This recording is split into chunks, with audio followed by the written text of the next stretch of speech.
स्वतः अभ्यास करायचा आहे हे विसरून माझा अभ्यास कोणी ना कोणी करून घेईल या अपेक्षेवरती तुम्ही स्वतःचा अभ्यास करता.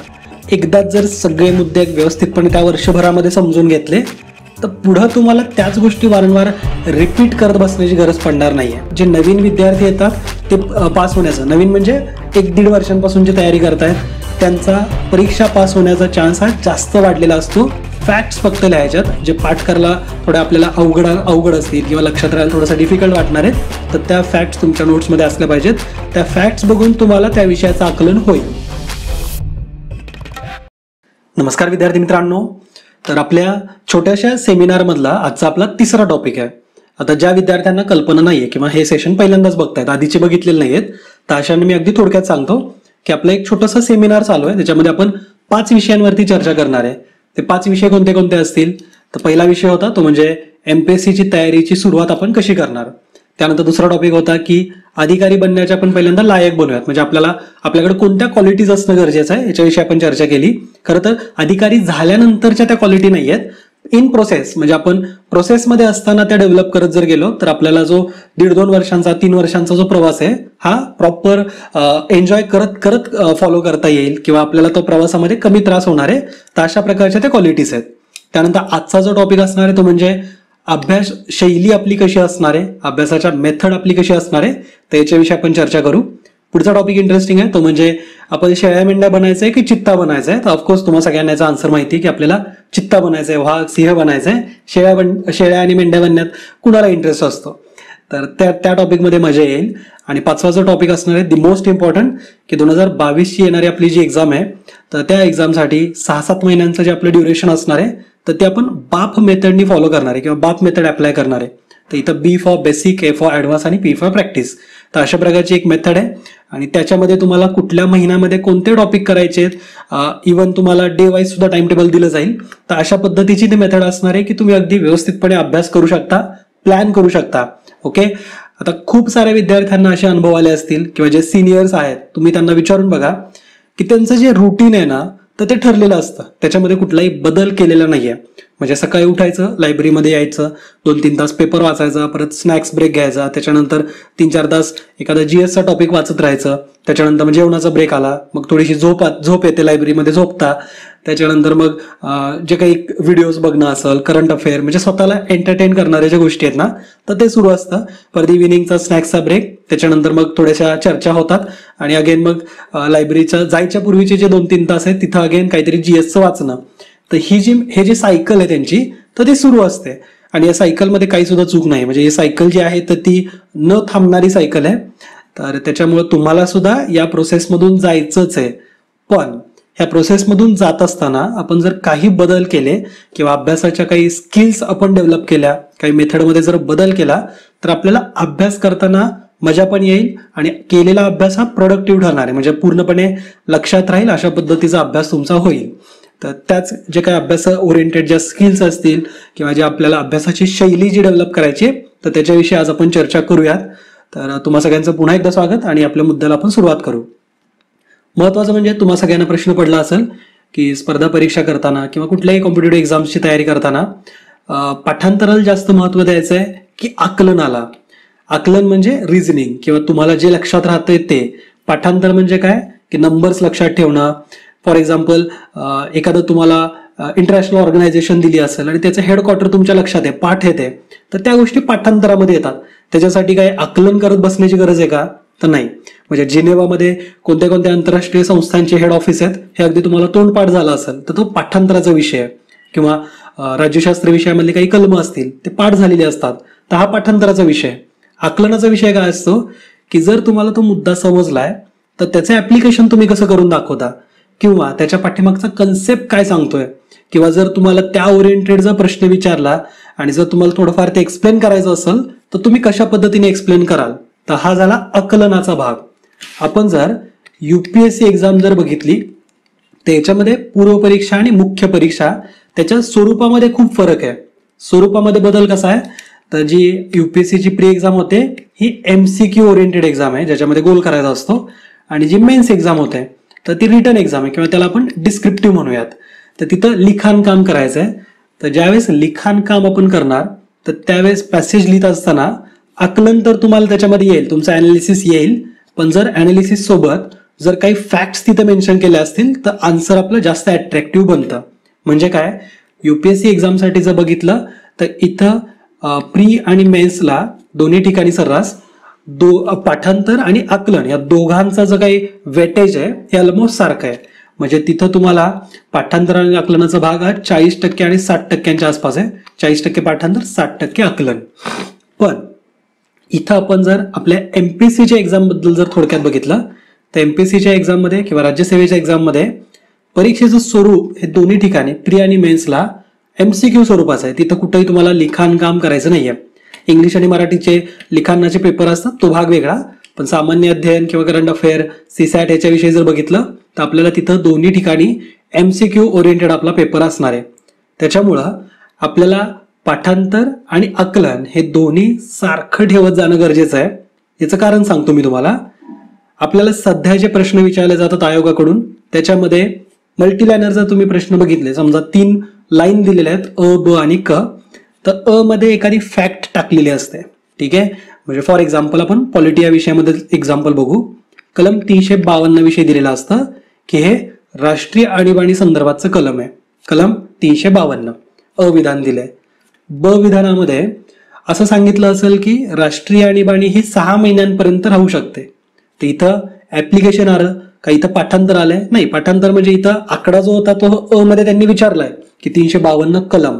मग तुम्हाला प्रश्न पडू शकतो, समजा पाठांतर वीक असेल तर असं वाटेल की 356 पण आणीबाणी संदर्भातच आहे आणि 360 पण. तर नेमकं राष्ट्रीय आणीबाणी संदर्भातचं कोणतं आहे, 352, 356 की 360, हे कन्फ्युजन होऊ शकतं. ज्याचं पाठांतर चांगलं आहे तो अविधानाला टॅकल करू शकतो. ब विधान जे होतं हे असं सांगते की राष्ट्रीय आणीबाणी ही 6 महिन्यांपर्यंत संसदेच्या परवानगीनुसार वाढवता येते किंवा 6 महिन्यांपर्यंत राहू शकते. तर हा झाला आकलनाचा मुद्दा, जिथं राष्ट्रीय आणीबाणी किती कालासाठी राहते, कशा पद्धतीने ती एक्सटेंड केली जाऊ शकते, संसदेमधून ते पारित होते की नाही, राष्ट्रपती मंजूर करतात की नाही, हे सगळे मुद्दे आकलना संदर्भातचे असतील. ठीक आहे. आणि लेट्स सी की क एक विधान आहे ज्याच्यामध्ये आपल्याला दिलेलं असेल की आतापर्यंत 11 वेळेस राष्ट्रीय आणीबाणी लागलेली आहे. तर इथं काय दिलंय, अगेन क विधानामध्ये फॅक्ट दिलेली आहे. तर आपल्याला पाठांतर असणं गरजेचं आहे, आकलन होणं गरजेचं आहे आणि काही इंटरेस्टिंग फॅक्ट्स माहिती असणं गरजेचं आहे जे की पाठांतराच्याच अंतर्गत येईल. तर आपली एक्झाम ही अशा पद्धतीने घेतली जाते की जिथं पाठांतर पण गरजेचं आहे आणि आकलन पण गरजेचं आहे. ठीक आहे.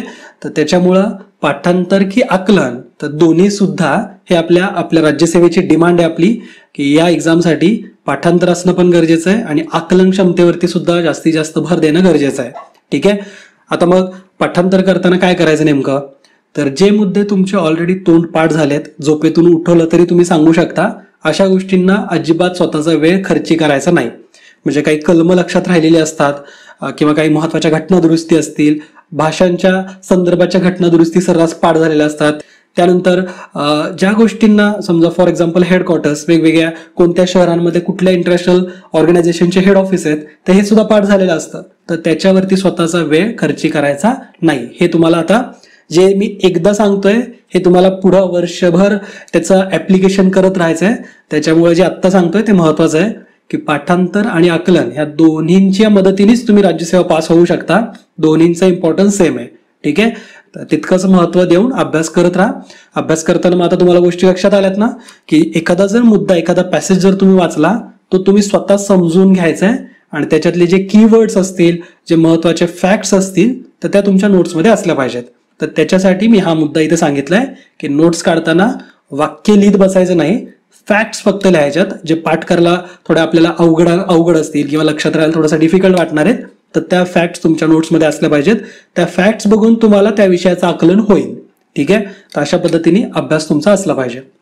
दुसरा महत्वाचा असतो प्रश्न की वरवरचं वाचायचं आपण की खूप डेप्थमध्ये जाऊन, म्हणजे इन डेप्थमध्ये जाऊन अभ्यास करायचा आहे. तर नेमकं काय, तर हा जो प्रश्न आहे ना हा तुमच्या फील्डशी संदर्भात आहे, तुमच्या एज्युकेशनल बॅकग्राऊंडशी संदर्भात आहे. तर म्हणून मी तुम्हाला म्हटलं होतं की आपला जो टॉपिक असणार आहे, आपले जे सगळे 5 विषय असतील ना, तर ते एकमेकांना सगळे लिंक आहेत. म्हणजे आपली एखादी चैन असती बघा लोखंडाची, सोन्याची कसली, तर त्या चैनमध्ये एक प्रत्येक वेटोळा हा एकमेकांमध्ये गुंतलेला असतो आणि त्याच्यामुळे ती चैन तयार झालेली असते. स्वतंत्र कुणाचंच महत्व नाहीये, म्हणजे स्वतंत्र जे वेटोळे असतील तर त्यांचं काही महत्व नाहीये, पण ते जर आपण चैनच्या फॉर्म म्हणजे एकमेकांमध्ये गुंतवले तर त्याचा चैन म्हणून वापर केला जाऊ शकतो, म्हणजे ते एक उपयोगी गोष्ट ठरते. तर जे 5 टॉपिक आहेत ना आपले, ते एकमेकांशी लिंक करणारे असतील, चैन सारखंच ते काम करतात. त्यामुळे प्रत्येक टॉपिक हा पुढच्या येणाऱ्या टॉपिकशी तुम्हाला लिंक झालेला दिसणार आहे. आणि म्हणूनच मी म्हटलं की अगदी एक्झामच्या अभ्यासाची डायरेक्ट सिलेबस ओरिएंटेड अभ्यास करण्याच्या पूर्वी तुम्हाला पुढचा जो प्रवास असणार आहे 1.5-2 वर्षांचा, त्याच्याबद्दलची कल्पना आली पाहिजे. ठीक आहे. तर आता वरवरचं वाचायचं आहे की इन डेप्थ मध्ये जाऊन वाचायचं आहे. तर याचा आन्सर असं आहे की जी तुमची एज्युकेशनल तुमची फील्ड होती, म्हणजे तुमचं जे आधीची शैक्षणिक पात्रता असेल तुमची, कुठल्या फील्ड संदर्भातून, कुठल्या फील्डमधून तुम्ही आलाय, म्हणजे आर्ट, कॉमर्स की सायन्स, तर याच्याशी संदर्भात आहे. जर तुम्ही सायन्सचे विद्यार्थी असाल फॉर एक्झाम्पल, आणि जर तुम्ही पर्टिक्युलर बायोलॉजी ही फील्ड तुम्हाला आवडत असेल, बायोलॉजीशी संदर्भातचा तुम्ही एखादा विषय तुमच्या ग्रॅज्युएशनमध्ये घेतला असेल, तर त्यावेळेस सिलेबसमधला बायोलॉजी हा विषय तुमच्यासाठी खूप स्ट्रॉंग आहे. तर तुम्ही त्याला खूप डेप्थमध्ये तुमची जुनी पुस्तकं काढून वाचत बसणार आहे का? तर नाही. म्हणजे अभ्यासाची खोली तिथं सीमित ठेवायची आहे. जिथं तुमची फील्ड येते, जिथं तुमचं क्षेत्र येतं. काही जणांचं समजा मराठी व्याकरण हा विषय त्यांनी MA ला घेतला असेल, म्हणजे मराठी हा विषय घेतला असेल, किंवा कुणी इंग्रजी हा विषय घेतला असेल, तर तिथं त्यांचा जो स्ट्रॉंग विषय आहे, तर तुम्ही तिथं तुमचा वेळ तिथं द्यायचा नाहीये, जास्त वेळ तुमचा तिथं उगाचच घालवायचा नाहीये. तिथं तुमचं वरवरचं वाचन असलं पाहिजे, इन डेप्थ मध्ये जाण्याची गरज नाही. ठीक आहे. नाहीतर काय होतं की तुम्हाला त्या सब्जेक्ट मधलं नॉलेज आहे म्हणून तुम्ही तो सब्जेक्ट जास्त किचकट करत जाता. ठीक आहे. म्हणजे त्याच्या जास्त उगाचच विनाकारण त्याचा विस्तार वाढवत नेताय, किंवा त्याच्या खोलीमध्ये जास्त घुसत चाललाय, अगदी बारीक सारीक गोष्टींमध्ये चाललाय, जे आयोग विचारत पण नाही. अशा गोष्टींकडे तुमचा फ्लो वाढतो. का? कारण तो सब्जेक्ट आपल्या एज्युकेशन बॅकग्राऊंडशी संदर्भात आहे, आवडता विषय होता, किंवा अजून एक चान्स मिळालाय की लेट्स अजून एकदा त्याचा अभ्यास करूयात. तर अशा भावनांमध्ये जाऊन तुम्ही अभ्यास करता, तर ते टाळलं गेलं पाहिजे. वरवरचं जिथं गरजेचं आहे, जी तुमची फील्ड होती तिथला अभ्यास वरवरचा करा. जी तुमची फील्ड नव्हती आणि त्याचा अभ्यास तुम्हाला आता होईल असं वाटतंय, की त्याच्यातून प्रोडक्टिव्ह असे मार्क पडतील असं वाटतंय, तर तिथं थोडंसं डेप्थमध्ये जाऊन अभ्यास करा. ठीक आहे. आणि सर्रास असं होतं की जे करंट अफेअरचे विषय आहेत ना, तर त्याच्यामध्ये थोडं जास्त डेप्थमध्ये जाणं गरजेचं आहे. करंट अफेअरचा कुठलाही टॉपिक असेल, ठीक आहे, फॉर एक्झाम्पल आता कुठला लेट्स से एखाद्या देशामध्ये नवीन पंतप्रधान निवडले गेलेत आणि भारताचा आणि त्या देशाचे जे संबंध आहेत ते थोडेसे चांगले आहेत किंवा ते रिलेशन आहेत, तर इथं थोडा जास्त डेप्थमध्ये जाण्याची गरज आहे. इस्रायलचं आपण एक्झाम्पल घेऊयात. इस्रायलमध्ये रिसेंटली एक नवीन पंतप्रधान आले, तर ते पंतप्रधानांचं नाव, ते कितवे पंतप्रधान आहेत, या पूर्वीचे पंतप्रधान कोण, तर हे तर त्या क्षेत्रासंदर्भात अगदी तेवढंच सीमित झालं. पण करंट अफेअरचे प्रश्न हे आपल्याला तेवढे सीमित विचारले जात नाहीत. आपल्याला इस्रायल ह्या देशाचा भूगोल इतिहास माहिती म्हणजे पूर्ण त्याच्याबद्दलची माहिती असणं गरजेचं आहे. भूगोल म्हणजे त्याच्या आजूबाजूचे देश कोणते आहेत, सर्रास तो त्याच्या शत्रू राष्ट्रांनीच घेरलेला असा देश आहे, तर त्याच्याविषयीची माहिती, त्याचा इतिहास, त्याचा निर्मिती कशी झाली, हे यहुदी वगैरे कोण होते, त्यानंतर भारतासंदर्भातचं त्याचं रिलेशन काय आहे, भारत आणि इस्रायल संबंध काय सांगतात किंवा कशा पद्धतीचे आहेत, कुठं आपल्या मिलिटरी एक्सरसाइज जॉईंटली होतात का, तर अशा गोष्टींमध्ये जाणं गरजेचं असतं. त्यामुळे करंट अफेअरचा टॉपिक मात्र थोडासा जास्त डेप्थमध्ये करायचा आहे, हे तुम्हाला माहिती असावं. हे मी आत्ताच का सांगतोय, कारण अगेन 1.5-2 वर्ष जो तुम्ही अभ्यास करणार आहे त्यावेळेस करंट अफेअर रेग्युलर करणार, आणि करंट अफेअर करत असताना प्रत्येक मुद्दा थोडासा जास्त खोलामध्ये जाऊन करायचा आहे. ठीक आहे. आता ना खूप इंटरेस्टिंग मुद्दा आहे, तो म्हणजे तुम्ही स्वतःच्या अभ्यासासाठी इतर कुणावरतीच डिपेंड राहू नका. आता हा सल्ला किंवा ह्याबद्दलचं मार्गदर्शन खूप कमी जण तुम्हाला करत असतील. ज्यांना खरंच जेन्युअनली इच्छा आहे ना की तुमच्यामध्ये काही ना काही प्रगती व्हावी, काही ना काही तुम्ही जे एफर्ट देताय ते कुठेतरी वाया जाऊ नयेत, असं ज्यांना वाटतं, हा नक्कीच ते असा सल्ला देतील तुम्हाला की तुम्ही स्वतःच्या अभ्यासासाठी कोणावरतीच आयुष्यात, म्हणजे इतर जितकी काही तुमच्या आयुष्यामध्ये शिक्षक येतील, जेवढे काही क्लासेस येतील, कोणी येऊ द्या, तर त्यांच्यावरती डिपेंड राहायचं नाहीये. स्वतःचा अभ्यास स्वतःच करायचा आहे, तो तुम्ही इतरांवरती अवलंबून करू नका. म्हणजे फॉर एक्झाम्पल, जर मी असं म्हटलं की मी हे 5 टॉपिक घेणार आहे आणि त्याच्याविषयीची आपण चर्चा एकदा करूयात, त्यानंतर तुम्हाला अभ्यासाची क्लॅरिटी येईल. तर समजा आता मी 4च टॉपिक घेतले आणि 5वा टॉपिक समजा बाप मेथड विषयी मी बोललोच नाही काही, तर तुम्ही त्या गोष्टीवरती डिपेंड राहू नका. जितकं काही तुम्हाला समजलंय त्या गोष्टी तुम्हाला तुमच्या आयुष्यामध्ये तुमच्या अभ्यासामध्ये अप्लाय करायच्यात. आणि हा जो 5वा टॉपिक होता हा मी घेऊ किंवा न घेऊ, तुम्ही त्याच्यावरती रिलाय राहिलं नाही पाहिजे, डिपेंडन्सी वाढवायची नाहीये स्वतःची. ठीक आहे, तर थोडंसं बी इंडिपेंडंट, स्वतः इंडिपेंडंट बना या स्वतःच्या आता हे काय आहे की जॉब लागल्यावरती तुम्हालाच नोकरी करायची आहे, तुम्हालाच पगार मिळणार आहे, तुम्हालाच पैसे मिळणार आहे, ज्या प्रतिष्ठा वगैरे सगळ्या गोष्टी आपण आधी सुद्धा केल्या, ह्या तुमच्या पुरतच मर्यादित राहणार आहेत. त्याच्यामुळं इतर कुणावरती डिपेंडन्सी वाढवू नका, डिपेंड राहू नका. ठीक आहे, आता हे तुम्हाला खरंच एक प्रश्न पडला असेल की सर तर म्हणतायत की विजन स्टडीवरती आम्ही अभ्यास करून घेणार आहे वगैरे, आणि परत हे सुद्धा म्हणतायत. तर मी हे का सांगतोय, कारण तुमच्या मनामध्ये ना एक नेहमी आळस किंवा एक नेहमी एक असा एक माइंडसेट तयार झालेला असतो की मी नाही केलं तर माझ्याकडून कोणतं करून घेईलच की, म्हणजे ही रिस्पॉन्सिबिलिटी माझी नाही आहे. तर मी जिथं कुठं क्लास लावला असेल तर त्या क्लासवाल्यांची ती रिस्पॉन्सिबिलिटी आहे की माझा अभ्यास त्यांनी करून घ्यायचा. तर अशा प्रकारची भावना, अशा प्रकारचा एक माइंडसेट तयार होतो आणि त्याच्यामुळे स्वतःच्या रिस्पॉन्सिबिलिटी किंवा स्वतः अभ्यास करायचा आहे हे विसरून माझा अभ्यास कोणी ना कोणी करून घेईल या अपेक्षेवरती तुम्ही स्वतःचा अभ्यास करता. तर ती मेथड अगदी चुकीची आहे. एक मार्गदर्शक म्हणून तुम्हाला योग्य सल्ला देणं हेच माझं काम आहे, बाकी स्वतःलाच अभ्यास करायचा आहे. आणि मी हे अगदी प्रामाणिकपणे सांगतोय की खरंच कुणावरतीच डिपेंड राहू नका, स्वतःचा अभ्यास अगदी स्वतःच करायचा आहे. ठीक आहे, एक गोष्ट होती जी या सेमिनारच्या पहिल्या सेशनमध्येच मला बोलायची होती, ती म्हणजे मला असं माहिती होतं आणि मला हे सांगायचं पण होतं की आपले 5 एकूण टॉपिक असतील ना, पहिल्या टॉपिकला जितके विद्यार्थी बघतील किंवा जितके विद्यार्थी पहिल्या टॉपिककडे अटेन्शन देतील तितके विद्यार्थी किंवा ती विद्यार्थ्यांची संख्या असेल तर ती 5व्या टॉपिक पर्यंत कमी कमी होत जाणार आहे. तर ही गोष्ट मला सांगायची होती आणि मी ऍक्च्युली ती विसरून गेलो. मला ही गोष्ट का सांगायची होती, कारण इम्पेशन्स खूप असतात, म्हणजे पेशन्स फार कमी आहेत लोकांकडं आणि त्यांना सगळं मॅगीसारखं झटपट पाहिजे, म्हणजे अगदी 2 मिनिटांमध्ये सगळ्या गोष्टी पाहिजेत. म्हणजे मी आता समजा 15 मिनिटं बोललो तर त्या 15 मिनिटांमध्ये आयुष्याचा सार सांगावा अशा प्रकारची अपेक्षा असते, किंवा ते 5च्या 5 टॉपिक हे त्याच दिवशी 15-20 मिनिटं आणखीन एखादी 5 मिनिटं एक्स्ट्रा घ्या आणि संपवा. तर अशा प्रकारचा माइंडसेट असतो. पेशन्स नसतात की 5 सेशन्स बघावेत, ते अप्लाय करावेत, हे पेशन्स कुणाकडेच नसतात. आणि घाई पण असते, इतर कामांमध्ये जायचंय, इतर कुठला तरी व्हिडिओ बघायचाय, त्याच्यातून काय समजतंय का बघायचंय. ऍक्च्युली काही समजत तर नाहीये, पण ती हॉबी असते की बटणं दाबायची, स्क्रोल करायचंय, कमेंट वाचायच्यात, ह्या गोष्टींमध्ये लोकांचा जास्त इंटरेस्ट असतो. आणि त्याच्यामुळेच जाणीवपूर्वक मी दररोज फक्त एकच टॉपिक घेतोय. मला माहिती आहे की विद्यार्थ्यांची संख्या हळूहळू कमी होत जाणार आहे आणि जी माझ्यासाठी पण चांगली आहे, कारण जे शेवटचा व्हिडिओ बघतील किंवा शेवटचे जे सेशन बघणारे विद्यार्थी असतील त्यांच्यामध्येच किंवा त्यांच्याकडूनच खऱ्या अर्थाने संपूर्ण त्यांचं कुटुंब आणि मी सुद्धा अपेक्षा ठेवणाऱ्यातला असणार आहे. जे लास्ट सेशनला जे विद्यार्थी असतील किंवा शेवटचं सेशन जितके काही विद्यार्थी बघतील ना, ते खऱ्या अर्थाने खूप सिरियसली स्वतःचा अभ्यास पुढे नेणार आहेत अशी मला सुद्धा खात्री असणार आहे. पुढचा जो 1.5-2 वर्षांचा इंडिपेंडंट प्रवास जो असणार आहे हा खूप चांगला त्यांचा होईल याची खात्री मला आहे. आणि म्हणून मी सांगतोय की थोडं इंडिपेंडंट बना, स्वतःचा अभ्यास स्वतःच करायचा आहे, दुसरा कोणी तुमच्याकडून करून घेईल अशा प्रकारची अपेक्षा ठेवू नका. तुमच्याकडून समजा आता कोणत्याही क्लासवाल्याने ऑब्व्हियस आहे की पैसे घेतलेले असतील, ते त्यांची जबाबदारी म्हणून पूर्ण करतात, ते लेक्चर्स देतात तुम्हाला, पण याचा अर्थ असा नाही की ते देत आहेत म्हणून मी अभ्यास करतोय असं व्हायला नको.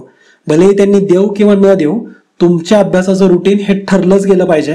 तुम्हाला हे टॉपिक आज वाचायचे आहेत, उद्या हा टॉपिक वाचायचा आहे, परवा हा टॉपिक वाचायचा आहे, या वीकचं माझं नियोजन हे तुमचं इंडिपेंडेंट असलंच पाहिजे. ठीक आहे, बाकी तुमच्याकडून जे कोणी कुठलाही क्लासवाला जे काही अभ्यास करून घेत असतील ते चांगलीच गोष्ट आहे आणि ते पैसे देता म्हटल्यावर ते रिस्पॉन्सिबिलिटी म्हणून करतीलच, पण तुमची जबाबदारी आहे की स्वतःचा अभ्यास स्वतःच्या नियोजनानुसार पूर्ण करणं. ठीक आहे, तर जास्त वेळ नाही तुमचा घेणार, पुढच्या टॉपिककडे येऊ. बरेचसे जण ना तुमच्या ग्रास्पिंग पॉवर बद्दल बोलतील, म्हणजे तुमची आकलन क्षमता कशी आहे, तुमची मेंटल ॲबिलिटी कशी आहे, तुमच्या ॲनालिटिकल पॉवर कशा आहेत, कॉमन सेन्स तुमच्यामध्ये किती आहे. तर हे सगळं एकाच गोष्टीच्या अंतर्गत येतं, ते म्हणजे कॉमन सेन्स किंवा सेन्स आपण म्हणू. अभ्यासाचा सेन्स कसा आहे, समाजाकडे बघण्याचा सेन्स कसा आहे, दृष्टिकोन कसा आहे तुमचा, तुम्ही एखादा मुद्दा समजून घेता. आता मी ही बडबड जी केली तर ती तुम्ही कशा सेन्सनी घेताय, म्हणजे तुम्ही त्याच्यातून काय अर्थ काढताय, तुम्ही कशा पद्धतीने ह्या गोष्टींना थोडंसं क्रॅकडाऊन करताय, मी जो मुद्दा सांगतोय हा तुम्हाला समजतोय का. तर ह्या सगळ्या गोष्टी ह्या तुमच्या सेन्समध्ये येतात. त्यामुळे सेन्स जागेवरती ठेवून अभ्यास करणं गरजेचं आहे. सेन्सला तुम्ही भान सुद्धा म्हणू शकता, की अभ्यास करताना भान असलं पाहिजे. उगाचच एक पान हातात घेऊन बसलाय, अर्धा तास झाला त्या पानातून बाहेरच येत नाहीये. म्हणजे एक तीच तीच ओळ प्रत्येक वेळेस तुम्हाला 5 मिनिटाला प्रत्येक वेळेस ती वाचतच जावी लागते. वाचताय समजत नाही, परत ती ओळ वाचताय. असं होतं ना की लक्ष आपलं नाही, आपलं सेन्स जागेवरती नाहीये, भान जागेवरती नाहीये. आणि म्हणून मग तीच लाईन, तोच पॅसेज तुम्हाला 10 वेळेस वाचलं तरी समजत नाहीये. डोकं आहे, डोळे आहेत जागेवरती, डोक्यात पण काही ना काही जातंय, ते शिरतंय, पण त्याच्यातून अर्थ काढता येत नाहीये. अरे मी काय वाचलं हे समजत नाही, पुढच्या पानावरती जात आहे, परत पाठीमागच्या पानावरती येत आहे, असं होत आहे. तर हे का होतं? कारण तुमचा सेन्स जागेवरती नसतो. सेन्स जागेवरती असेल तर ग्रास्पिंग पॉवर चांगली असणार आहे, ॲबिलिटी, ॲनालिटिकल ॲबिलिटी ज्या असतात त्या चांगल्या होतील. त्याचबरोबर तुमची मेंटल ॲबिलिटी असते ती सुद्धा चांगली म्हणजे डेव्हलप होईल. सगळ्या गोष्टी, बारीक सारी गोष्टी सुद्धा लक्षात राहायला सुरुवात होईल. तर हे सगळं तुमचं भान जागेवरती असलं तरच शक्य आहे. ठीक आहे, तर तुमचं भान जागेवरती आणण्याचा प्रयत्न करा. आणि भान म्हणजे असं असतं की आता नॅचरल टेंडन्सी आहे ना की आपलं भान कधी कधी जागेवरती नसतं. तर ते कधी कधी जागेवरती नाहीये तर ठीक आहे, पण रोजच भान ठिकाण्यावरती नसेल तर उगाचच तुम्ही तुमचे एफर्ट वाया घालवताय. एखादा दिवस बिघडणं ही चांगली गोष्ट आहे. म्हणजे एखादा दिवस तुम्ही एन्जॉय करताय, लेट्स से एक दिवस ठरवलाय, लेट्स से बुधवार ठरवलाय किंवा शुक्रवार ठरवला असेल, संडे ठरवला असेल, तर त्या दिवशी तुमच्या लाईफसाठी तुम्हाला स्वतःला जसं एन्जॉय करायचं असेल वेळ किंवा तुम्हाला जे काही गोष्टी करायच्यात तर त्याच्यामध्ये एक दिवस देणं ठीक आहे, पण आठवड्यातले 6 दिवस बाकीचा अभ्यास करणं किंवा तुमच्या क्षेत्राशी संदर्भाचं तुमचं काम असणं तर ते गरजेचं आहे. एक दिवस तुम्ही एन्जॉय स्वतः करा आणि ते फिजिकल आणि मेंटल हेल्थसाठी पण चांगलं आहे. एक दिवस तुम्हाला प्रॉपर रेस्ट मिळालीच पाहिजे. ठीक आहे, तर आपण ज्यावेळेस बाप मेथडमध्ये जाऊ ना तर त्यावेळेस एक दिवस तो आठवड्यातला असणार आहे तुमच्याकडं, प्रोबेबली सॅटर्डे असणार आहे. तो सॅटर्डेला तुम्ही स्वतःचा अभ्यासामधून बाहेर पडाल, व्यवस्थितपणे स्वतःला एन्जॉय कराल, रिलॅक्स राहाल, फक्त विचार कराल की असा असा आपण अभ्यास केला होता, बाकी काही असं हार्डकोर अभ्यास करत बसण्याची गरज नाहीये. ठीक आहे, ते आपण नंतरच्या सेशनमध्ये बोलू. आता आणखीन एक इंटरेस्टिंग मुद्दा आहे, तो म्हणजे तुमच्या अभ्यासाचा मार्ग जर तुम्ही योग्य निवडला असेल तर तुम्हाला अभ्यास करताना जास्त इंटरेस्ट येणार आहे, जास्त मजा येणार आहे. आता अभ्यासाचा मार्ग काय असतो? तर अभ्यासाचा मार्ग म्हणजे अभ्यास साहित्य तुम्ही कन्सिडर करा. जर तुमच्याकडं अशा काही ऑथर्सची पुस्तकं असतील की जी वाचल्यावरती तुम्हाला समजतंय, त्यांची भाषा समजतीये, त्यांची भाषा फॅमिलियर वाटतीये, म्हणजेच तुमचा अभ्यास साहित्य तुम्ही योग्य निवडले, अभ्यासाचा मार्ग योग्य निवडलाय. फॉर एक्झाम्पल, आता मी जे बोलतोय जर माझी भाषा एकतर जास्त जड वाटत असेल किंवा असं आहे की मी जे बोलतोय ते ऐकायला तर चांगलं वाटतंय पण समजत नाहीये काहीच. ठीक आहे, म्हणजे असं होतं ना की आता मी जे बोलतोय हे तुम्हाला 10 मिनिटानंतर लक्षात नाही राहणार किंवा माझे शब्द परत कानावरती पडणार नाहीयेत, ऐकू येणार नाहीये की हा असं काहीतरी सर बोलत होते, हे समजलेलं नाही. हे आत्ता ऐकायला चांगलं वाटतं की ठीक आहे असं काहीतरी बोलतायत वगैरे, पण जर ह्या गोष्टी समजतच नसतील तर माझं बोलणं किंवा माझे सेशन्स ऐकणं, लेक्चर बघणं हे तुम्हाला कधीच फायदेशीर ठरणार नाहीये. म्हणजे तुम्ही अशाच व्यक्तीला फॉलो करा, असाच मार्ग निवडा की ज्या व्यक्तीचं बोललेलं, ज्या व्यक्तीने शिकवलेलं तुम्हाला समजतंय. तुमच्या आणि त्यांची भाषा जास्त फॅमिलियर असावी, म्हणजे तुमच्या दोघांचं कॉन्व्हर्सेशन एका टाईपमध्ये व्हावं. तुम्ही एका पेजवरती दोघं जण असावात. एका पेजवरती असणं म्हणजे एक फ्रेज आहे ती की we should be on the same page. तर सेम पेज म्हणजे एका पानावरती नाही लगेच, तर एका फ्लोमध्ये दोघांचा फ्लो एकसारखा असावा, दोघांची रचना एकसारखी असावी, दोघांचं शिकवलेलं म्हणजे समजावं अशा पद्धतीचं जर असेल ना तरच त्या व्यक्तीला तुम्ही निवडा ॲज अ तुमचा पुढचा होणारा अभ्यास त्यांच्याकडून होईल. ठीक आहे, म्हणजे फॉर एक्झाम्पल आता बऱ्याचशा जणांचं असं होतं की एम लक्ष्मीकांत हे पुस्तक त्यांना जास्त न समजता दुसरं कुठलं समजा मराठीमध्ये रंजन कोळंबे सरांचं पुस्तक आहे तर ते समजत असाल तर तुम्ही एम लक्ष्मीकांत बाकीचं जग वाचते म्हणून तुम्ही वाचताय असं करू नका, तुम्ही सरांचं पुस्तक फॉलो करा. किंवा काही जणांचं असं होतं की म्हणजे माझ्या केसमध्ये असं मला होतं की मला इकॉनॉमिक्स फक्त रमेश सिंग मधूनच समजतं तर मी त्याच्यातूनच वाचणार आहे, बाकी इतर काही कुठल्याही भाषेमधलं आलं तरी ते मला समजणार नाही. मला रमेश सिंग म्हणजे सरांचं आवडतं म्हणून मी त्याच्यातूनच वाचणार, किंवा पॉलिटी मला एम लक्ष्मीकांत मधून समजतं मी त्याच्यातूनच वाचणार. तर अशा प्रकारचं तुमचं अभ्यासाचं साहित्य असलं पाहिजे. आता हे कसं शक्य आहे की सर पहिल्या दिवसापासून अभ्यास करायचा आहे आणि मग नेमके कुठल्या पुस्तकातून आपल्याला समजणार हे कसं कळणार? तर कळू शकतं हे. याच्यासाठी लायब्ररीमध्ये जायचं, लायब्ररीमध्ये त्यांची पुस्तकं असतात तर ती पहिल्यांदा बघायची, ती वाचून काढायची, 1-2 दिवस प्रत्येक पुस्तकाला द्या. त्यानंतर डिसाईड करा की मी आता कुठली कुठले बुक्स मार्केटमधून जाऊन विकत घेणार आहे. ठीक आहे, म्हणजे हे विकत घेण्यापूर्वीचा निर्णय आहे की तुम्हाला कोणत्या ऑथरचं समजतं. तर पहिल्यांदा प्रत्येक जे काही पुस्तकं रिलेटेड असतील, एखाद्या विषयामधले रिलेटेड पुस्तकं, तर ती तुम्ही बघा. म्हणजे भूगोल म्हणलं की मग बरेचसे ऑथर आहेत त्याच्यामध्ये, तर प्रत्येकाचं पुस्तक एकदा एक एक दोन दोन पानं त्यातली कुठलीही रॅन्डमली वाचा, समजतायत का बघा. अभ्यास साहित्य चांगलं निवडलं की पुढचा अभ्यास तुमचा इंटरेस्टिंग पद्धतीने होईल. ठीक आहे. त्यानंतर महत्वाचं म्हणजे स्वतःच्या टॉप प्रायोरिटीज ठरवा. दिवसभरामध्ये तुमच्या प्रायोरिटीज काय असतील हे तुम्हाला डिसाईड करता आलं पाहिजे. आणि हा जो अभ्यास करणार आहात तुम्ही, पुढचा जो 1.5-2 वर्षांचा तुमचा जो प्रवास असणार आहे, हा तुम्हाला एकदाच जर तुम्ही प्रॉपर अभ्यास केला, एकदाच जर सगळे मुद्दे व्यवस्थितपणे त्या वर्षभरामध्ये समजून घेतले, तर पुढं तुम्हाला त्याच गोष्टी वारंवार रिपीट करत बसण्याची गरज पडणार नाहीये. एकदाच करायचंय, पण अशा पद्धतीने करायचंय की ते एकदम पक्क झालं पाहिजे. आता समजा स्टेट बोर्ड वाचायला सुरुवात केली, एनसीईआरटी वाचलं, तर हे परत समजा आता पुढची एक्झाम तुम्ही एखादी दुसऱ्या वर्षी एक्झाम देणार आहात, तर त्या एक्झामसाठी परत स्टेट बोर्ड आणि एनसीईआरटी वाचत बसण्याची गरज पडू नये. अशा पद्धतीने अभ्यास करा. एकदाच करायचा आहे, पण तो एकदम पक्का लक्षात राहील. म्हणजे ऍटलिस्ट त्याच्यातले मुद्दे तरी तुम्हाला समजतील. असं नको व्हायला की वर्षभर इतिहास, भूगोल, नागरिकशास्त्र हे विषय वाचले, राज्यशास्त्र वाचला, आणि परत नेक्स्ट टाइम ज्यावेळेस प्रिपरेशन करणार किंवा आणखीन एखादा अटेम्प्ट देणार, तर त्यावेळेस परत सगळं वाचत अगदी बेसिक पासून येत आहे. तर असं व्हायला नको. एकदाच अभ्यास करा, तो स्ट्रॉंग करायचा आहे. आता रिसेंटली युपीएससीचे रिझल्ट वगैरे पण आलेत, तुम्ही ते बघितलं असेल की असे खूप जण आहेत की जे अगदी 21, 22, 23व्या वर्षी IAS पास होत आहेत किंवा UPSC पास होत आहेत, IAS बनत आहेत. असे खूप जण आहेत. तर हे असं का त्यांच्याकडून शक्य झालं? का त्यांनी वयाच्या लगेच 20व्या वर्षी तयारी केली आणि 21व्या वर्षी एक्झाम दिली आणि पास झाले, असं झाले का? तर नाही. कॉलेजमध्ये असताना, 11वी 12वी मध्ये असताना त्यावेळेसपासून ते तयारी करत होते. त्यावेळेसपासून त्यांनी त्यांचा बेस बनवून ठेवला होता. त्यांनी जे काही मूलभूत संकल्पना असतील त्या तिथे क्लिअर करून ठेवल्या होत्या. आणि आता फक्त फास्ट मोडमध्ये करंट अफेअरला लिंक करत करत अभ्यास करायचा होता, जो करून 21व्या, 22व्या आणि 23व्या वर्षांमध्ये ते UPSC पास होत आहेत. तर अशा पद्धतीचा ॲटिट्यूड तुमचा असला पाहिजे की सध्या पाया भक्कम करण्यावरती जास्त भर द्या. त्याच्याविषयी आपण पहिल्या सेशनमध्ये पण बोललोय की पाया भक्कम करणं म्हणजे नेमकं काय असतं. आता सुद्धा ज्यावेळेस अभ्यासाची सुरुवात कराल तर अजिबात घाई करू नका. स्टेडी आणि स्लो राहा. ठीक आहे, कुठंच घाई करायची नाहीये. स्लोली अगदी प्रत्येक मुद्दा समजून घेत घेत असं अगदी बेसवरती तुम्हाला हळूहळू डेव्हलप करत जायचंय पुढं. तर अशा पद्धतीने तुमचं चांगलं स्ट्रक्चर तयार होईल. ठीक आहे. आणि एक्झाम जवळ आल्यावरती एक्झामच्या आधीच्या 2-3 महिन्यांमध्ये fact oriented, current affair oriented अभ्यास करून पूर्वपरीक्षा आरामात पास व्हाल. ठीक आहे. त्यामुळे सध्या जो अभ्यास करणार आहात हा तुमचा असा असला पाहिजे की एकदाच करताय आणि तो पक्का होणार आहे. ठीक आहे. आणि सगळ्यात महत्वाचं म्हणजे ना, इंग्लिशमध्ये एक फ्रेज यूज केली जाते, पुश युअर लिमिट्स. तर पुश युअर लिमिट्स इथे यूज केलेलं नाहीये, पुश युअर टार्गेट्स यूज केलाय. तर पुश युअर टार्गेट्स. टार्गेट्स का? गोल्स. टार्गेटला तुम्ही समानार्थी शब्द म्हणजे गोल.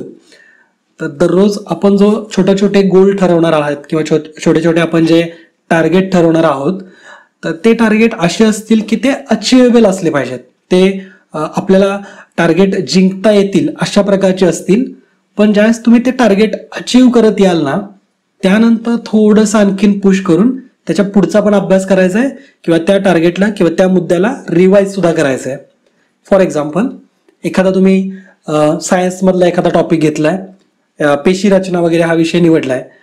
तर पेशी रचनेमध्ये तुम्ही ठरवलं असेल की मी आता आजच्या दिवसामध्ये मानवांच्या पेशीविषयीचा अभ्यास करणार आहे. तर ऑफकोर्स तो अभ्यास तुम्ही 2-3 तासांमध्ये, 1-1.5 तासांमध्ये पूर्ण करत आला. पण त्या दिवसाचा तुमच्याकडे टाइम अजूनही शिल्लक आहे. अजून तुमच्याकडे 1-2 तास अभ्यासाची शिल्लक आहेत. तर लगेच मानवी पेशी रचनेमधून तुम्ही वनस्पती पेशी रचनेपर्यंतचा सुद्धा अभ्यास करा. म्हणजे स्वतःचं जे टार्गेट ठरलं होतं की मानवी पेशी रचना, त्याला एक्सटेंड करताय आणि वनस्पतींची पेशी रचना पण अभ्यासताय.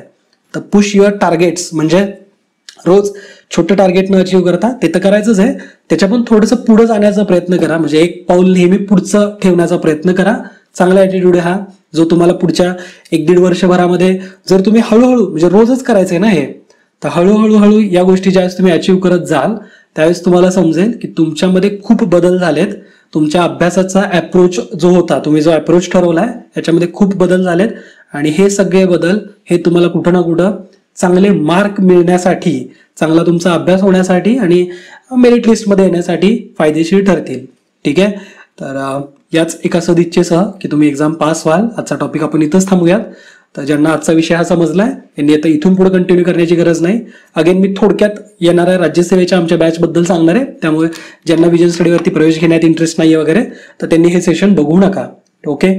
तर राज्यसेवा 2022च्या एक बॅच आपण विजन स्टडीवरती सुरू केलेली आहे, ज्याच्यामध्ये 1000 पेक्षा जास्त व्हिडिओ लेक्चर्स असतील. त्याच्यानंतर 250 पेक्षा जास्त तिथं प्रश्नपत्रिका किंवा टॉपिक वाईज टेस्ट तुमच्याकडून सॉल्व्ह करून घेतल्या जातील. त्यानंतर अगदी बेसिक पासून ते ऍडव्हान्स लेवलचा आपल्याला अभ्यास तिथे करायचा आहे. त्यानंतर हा कोर्स कुणासाठी हे जास्त महत्वाचं आहे की जे नवीन विद्यार्थी आहेत, जे यावर्षी म्हणजे अटेम्प्टला सुरुवात करतायत, तयारीला सुरुवात करतायत, किंवा असे विद्यार्थी जे जस्ट मागच्या वर्षीच्या एक्झाम मध्ये थोडेसे कमी मार्क मिळाले म्हणून थोडक्यात राहिलेले आहेत, पाठीमागे राहिलेत. तर असे विद्यार्थी, ह्या दोन्ही प्रकारच्या विद्यार्थ्यांसाठी हा कोर्स असणार आहे. आता नवीन विद्यार्थ्यांसाठी जास्त मी करून सांगतो याचं कारण म्हणजे नवीन विद्यार्थीच हे असे असतात की ज्यांना जर गायडन्स प्रॉपर मिळाला तर त्यांची पास होण्याची प्रोबॅबिलिटी वाढत जाते. ते जुने विद्यार्थी असतात ना, सर्रास 3-4 वर्षांपासून किंवा 2-3 अटेम्प्ट दिलेले आणि 4-4 वर्ष स्पर्धा परीक्षांच्या फील्डमध्ये आहेत, या प्रवासामध्ये उतरलेत, त्यांच्याकडून जास्त अपेक्षा ठेवणं चुकीचं आहे आता. कारण त्यांनी ऑलमोस्ट सगळं काही बघितलेलं असतं, पण ते अप्लाय करायला चुकत असतात. म्हणजे आता ते प्रत्येक वेळेस त्या चुका वारंवार करून, म्हणजे जी चूक मागच्या वर्षी झाली त्याच्या आधी झाली तीच चूक यावर्षी सुद्धा करणार, आणि त्याच्यामुळे त्यांचा रिझल्ट येण्याचा चान्स हा कमी होत जातो. आपोआप होतं ते, त्यांच्या रिझल्टचा चान्स हा कमी झालेला असतो, कारण त्यांनी मार्गच चुकीचा निवडलाय. जे अभ्यास साहित्याविषयी आपण जे बोललो ना, जर मार्ग चुकीचा असेल तर रिझल्ट पण चुकीचाच येणार आहे. तर जर त्यांनी त्यांच्या चुकांमधून सुधारणा करत गेले तर तिथे चान्स वाढू शकतो. पण जे 5-5, 4-4 वर्षांपासून तयारी करतायत यांचा चान्स ऑलरेडी पास होण्याचा खूप कमी झालेला असतो. कारण जे नवीन विद्यार्थी आलेले असतात किंवा जे 2 वर्षांपासूनच तयारी करतात, 1 वर्षापासून तयारी करतायत, यांचा चान्स जास्त वाढलेला असतो. कारण ते जास्त एनर्जेटिक पण असतात आणि त्यांना कुठेतरी योग्य मार्गदर्शन चांगलं मिळालेलं असतं. ठीक आहे. त्यामुळं जे नवीन विद्यार्थी येतात ते पास होण्याचं, नवीन म्हणजे 1-1.5 वर्षांपासून जे तयारी करतायत त्यांचा परीक्षा पास होण्याचा चान्स हा जास्त वाढलेला असतो कम्पॅरेटिव्हली सिनियर. ठीक आहे. आता जे सिनियर वाले विद्यार्थी आहेत किंवा जे ज्युनियर आहेत, त्या दोघांमध्ये भांडणं करू नका किंवा ज्युनियर जाऊन सिनियरला म्हणू नका की तुझा चान्स आता कमी झालाय पास होण्याचा, तर असं काही त्याला शिकवत बसू नका. ठीक आहे. आणखीन ज्या विद्यार्थ्यांकडे, ज्या उमेदवारांकडे दिवसभरामध्ये 6 ते 7 तास अभ्यासासाठी देण्याचे, म्हणजे त्यांना 6-7 तास अभ्यासाला ते देऊ शकतात, अशी जर तुमची स्टेट असेल, असं जर तुमचा कंडिशन असेल की तुम्ही 6-7 तास अभ्यासासाठी देऊ शकता, तरच तुम्ही या कोर्समध्ये या. कारण इथं भरपूर अभ्यास करून घेतला जाईल आणि तुमचा मग बॅकलॉग वाढायला नको, ते प्रेशर येईल की अरे माझे हे टॉपिक राहिले, सरांनी हे दिले होते, हे राहून गेले, बॅकलॉग वाढत चाललाय. तर असं नको. जर प्रॉपर तुमच्याकडे 6 ते 7 तास अभ्यासाचे असतील तरच तुम्ही या कोर्सविषयी विचार करा. ठीक आहे. अभ्यासाची तळमळ असणारे उमेदवार सुद्धा या कोर्ससाठी पात्र असतील, म्हणजे खरंच तुमच्याकडे अभ्यासाची जिद्द असायला पाहिजे. ठीक आहे. त्यानंतर इथं स्टेट बोर्ड, NCERT आणि संदर्भ ग्रंथ, तर यांच्यावरती असे स्वतंत्र क्वालिटी लेक्चर्स तुम्हाला दिले जातील. प्रत्येक लेक्चर जे आहे हे विजन स्टडीच्या ऍपमध्ये आणि विजन स्टडीच्या वेबसाईटवरती, जर ती वेबसाईट तुम्ही मोबाईलमध्ये ओपन करत असाल तर दोन्ही ठिकाणी ते लेक्चर्स बघता येतील. ऍपमध्ये लेक्चर्स बघताना ते तुम्ही डाउनलोड करून ऑफलाईन मोडमध्ये सुद्धा बघू शकता. ठीक आहे. त्यानंतर डेली तुम्हाला टाइम टेबल दिलं जाईल आणि त्याच्यानुसारच लेक्चर प्रोव्हाइड केले जातील. असं नाही की एखादा सब्जेक्ट टाकून दिला आणि ते तुम्ही बघत बसा, असं होणार नाहीये. दररोज तुम्हाला काही टॉपिक दिले जातील, एक लिस्ट दिली जाईल, एक टाइम टेबल दिलं जाईल, त्याच्यानुसार तुम्ही ते लेक्चर्स बघा. ओके. त्यानंतर लेक्चर्स बघताना एक फीचर आहे की तुम्ही त्याचा स्पीड वाढवू शकता, कमी करू शकता, तर त्या फीचरचा उपयोग पण करू शकता. माझं असंच म्हणणं आहे की समजा आता एखादं लेक्चर 40 मिनिटाचं आहे, तुम्ही नॉर्मल स्पीडमध्ये बघितलं तर ते 40 मिनिटात संपणार आहे. आणि जर तुम्ही त्याला 1.25, 1.5 असं करत जर स्पीडमध्ये बघितलं तर वाचून असे किती 5-7 मिनिटं वाचणार आहेत. तुमच्याकडे 5-7 मिनिटं पण एक्स्ट्रा नाही आहेत का? आहे ती गोष्ट तुम्ही नॉर्मल स्पीडमध्येच बघा. ते फीचर दिलेले आहेत, पण ते फीचर असे दिलेत किंवा युट्यूबचं सुद्धा ते फीचर असतं की तुम्ही स्पीड वाढवून बघा, तर ते अननेसेसरी तुम्हाला जास्त त्याच्यात मजा यावी त्या गोष्टी करण्यात. आता माझं लेक्चर नॉर्मल स्पीडमध्ये बघताय, त्याचा स्पीड वाढवला तर ते कार्टून सारख्या आवाजामध्ये होईल, तर ते उगाच मजा घेण्यासाठीचे ते फीचर आहेत. पण अननेसेसरी तुम्ही जर एखादी सिरियस गोष्ट करताय, काही कामाचं बघताय, तर त्याच्यामध्ये उगाच अशा प्रयोग करत बसू नका, उगाच तुमचा वेळ एक्स्ट्रा त्याच्यामध्येच जाईल. ठीक आहे. तर अगदी सगळं नॉर्मल स्पीडमध्ये, आणि वेळ आहे म्हणूनच करताय ना तुम्ही, तर त्या गोष्टींचं भान ठेवा. म्हणून तर म्हणलं ना सेन्स असणं गरजेचं आहे. तर त्या सेन्समुळेच बऱ्याचशा गोष्टी इझिली होतात, बऱ्याचशा गोष्टी पॉसिबल वाटतात. ओके, कोर्सची व्हॅलिडिटी ही 30 सप्टेंबर 2022 पर्यंत असणार आहे. तर तुमचा 30 सप्टेंबर 2022 म्हणजे 1 ऑक्टोबर 2021 पासून 2022च्या 30 सप्टेंबर पर्यंत बघितलं तर साधारण 1 वर्षाचं ड्युरेशन आहे या कोर्सचं. तर तुम्ही कधी मध्ये आधी प्रवेश घेतला तरी सुद्धा तुमच्या कोर्सची व्हॅलिडिटी ही 30 सप्टेंबर 2022 पर्यंत असणार आहे. ओके, आणि या कोर्सची जी फी असणार आहे ही 5,999 रुपये असणार आहे 1 ऑक्टोबर पासून.